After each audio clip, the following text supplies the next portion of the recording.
Good morning everyone, hope you all are fine. Today we are going to discuss agile methods of basic software engineering for class 12.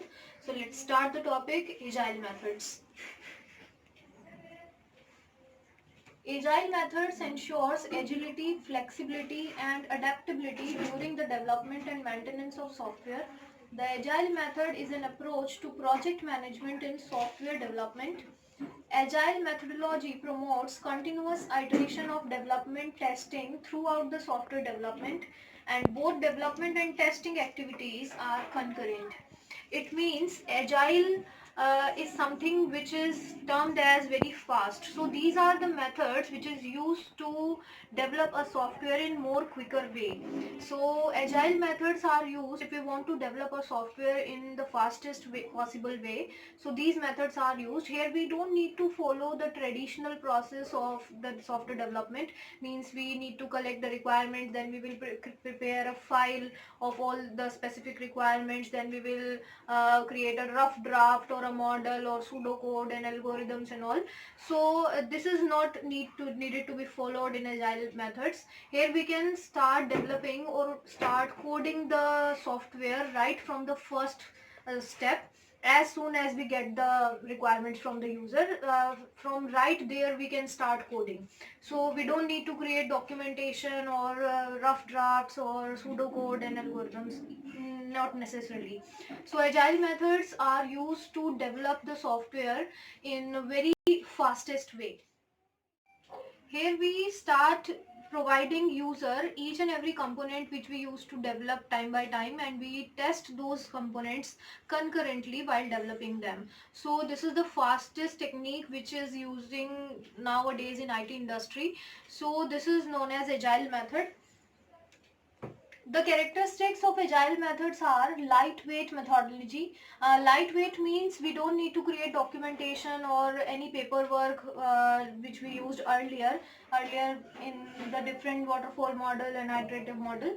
Next is small to medium teams, which we can utilize. Small means a pair of two programmers, to medium means 5 to 6 or more programmers. So we can utilize small to medium teams in these agile methods. It is best way for changing requirements. As the requirements keeps on changing, we can develop the software as per the changing requirements. The next is best for changing techniques. We can set our techniques as per the requirements or as per the need or as per the time. The next is simple design. It provides us the simple design. We don't need to follow the basic traditional style. We can design the software as we want.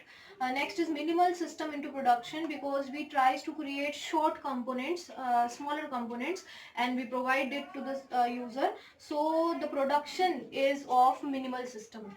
So these were the characteristics of agile methods. Now these are the types of agile methods. Types of agile methods are on the basis of team members. How many team members are there?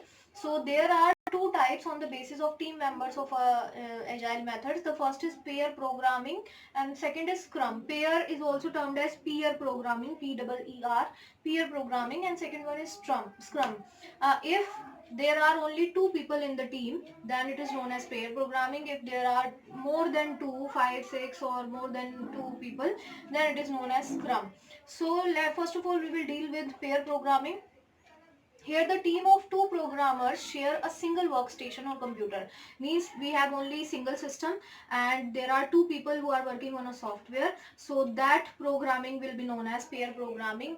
Among them there will be two people. The first is driver. The one of them is known as driver, who writes the code or program. Who used to write the code will known as driver, and who used to guide him or who used to tell him about the software, that is known as navigator, who reviews the code and guides the driver how to go further. So these are the two people of the pair programming.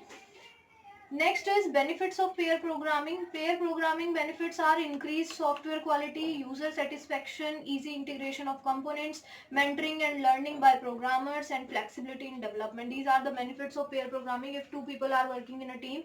So there is not too much, uh, you know, complexity in the programming team. So it will provide the good quality of software. User satisfaction will be there because a continuous meeting with the client will be there. Flexibility in development and all. So these are the benefits of pair programming. Now have a look at limitations of pair programming. There is mismatching of viewpoints because it becomes difficult if two of the members are not having same viewpoint. So it became difficult in the development of software. Next is more workload because there are only two people who has to handle each and every activity of development. So workload can be more on both of them. So these are the limitations of pair programming. Now let's move to the second one, that is Scrum.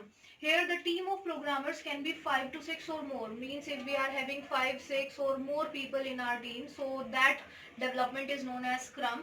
It concentrates on how to manage tasks within a team-based development environment. It tells us how to divide the work in different members of our team, because a team can be comprises of a programmer, a tester, a database developer. So we need to divide the work in all of them. Scrum believes in empowering the development team and advocates working in small team. So the next one is the main parts of a Scrum framework. There are mainly three parts of a Scrum framework. First is Scrum Master, who will be the leader of that team, responsible for setting up the team sprint meeting and removes obstacle to progress. He will be the leader of that team and the instructor of that team, which divides the program and which creates the sprint. We will discuss what is sprint later. Next is product owner. Product owner, or you can say client, creates product backlog and responsible for the delivery of functionality at each iteration. These agile methods are iterative in nature because we develop one component and deliver it to the user, get the reviews from that, and we develop another component. So it is iterative in nature. So all the reviews of each iteration will be given by product owner. He will check whether the functionality is meeting with the specification or not. The next one is Scrum team, which is the remaining team of developers, organizes the work to complete the sprint or cycle. So these are the three main parts of Scrum framework. This is the process flow of Scrum methodologies. Here we tries to find out how a Scrum framework works. The first step is each iteration of Scrum is known as sprint. If you check the sprint dictionary meaning, it means a quick run. So we tries to set a short target for the team, which is known as a sprint. Product backlog is a document where all details are entered to get the end product, which is given by the user. So product backlog is the list of requirements which is given by the user, which we need to fulfill in the software. Next is during each sprint, top items of product backlog are selected and developed. Because product backlog is having all the requirements, so we try to find out the most prioritized need first, and then we work on it, and then we will go with the next one. So team work on the specified sprint backlog. All complete team works on the sprint backlog. Team check the work on daily basis. All the checking, all the reviews of a particular day is done daily. Team delivers the product functionality at the end of sprint. At the end of sprint, we will have a product which is comprising of all the specifications which were asked in the backlog. So this is the methodology. Next is the main parts of sprint or the method. The first is sprint. The main part of Scrum is a sprint where a usable and potentially realizable program increment is created. Sprint can be of 1 week or to 1 month in length. Means a sprint timing can be of 1 week. We need to complete that target in 1 week or in 1 month also. So the following events a sprint can have. First is sprint planning. The team decides what to work in that current period. Daily Scrum means the development team meets for 5 to 15 minutes daily to inspect progress towards goal. Means all complete team will meet for 5 to 15 minutes daily and will discuss what we have to do today or what we have done today. So all the review of that software is done daily. Next is sprint review. The team reviews about tasks completed as for the backlog. Next is sprint retrospective. Retrospective means the team discusses on right or wrong development and how to improve. Means they introspect or they retrospect the software which is developed and check what are the wrong developments we have done and how to correct it. So these are the main parts of that Scrum. Next, we will move to benefits of Scrum. Quicker release of usable products to user. We can provide fast development to the user. Larger products are divided into easily manageable sprints. Sprints means short targets. So if a large project we need to develop, so we will set small targets, several small targets for the team, and we will achieve them one by one. Next is higher quality, higher productivity, greater ability to incorporate changes, and better employee morale. So these all are you can use in the agile methods also, higher quality, higher productivity and all. So these are the benefits of Scrum. Now, the limitations of Scrum.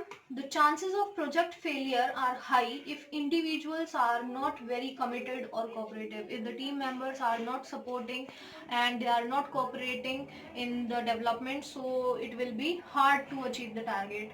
Next is daily meetings sometimes frustrate team members because we need to meet daily Scrum which we have learned. So it can be frustrating for the developers also. Next, it can be difficult for the Scrum Master to plan, structure and organize a project that lacks a clear definition. If the user is not providing a clear requirement, so it will be difficult for the Scrum Master to divide the work and to set the targets for the team. So these are the limitations of Scrum. So today we have learned agile methods, very easy and very simple methods, but very important for the board exams also. There are only two methods, pair and scrum. If the team members are only two, then it is known as pair. If there are more than two, then they are known as scrum. Their team is known as scrum. So agile method deals with the quicker development of software. Here we don't need to follow the traditional method of development, means to develop all the documents and all. We can start coding right from the first step. So this was the basic idea of agile methods. Hope you get it. Try to create notes and prepare it well. Thank you. Stay safe, stay healthy.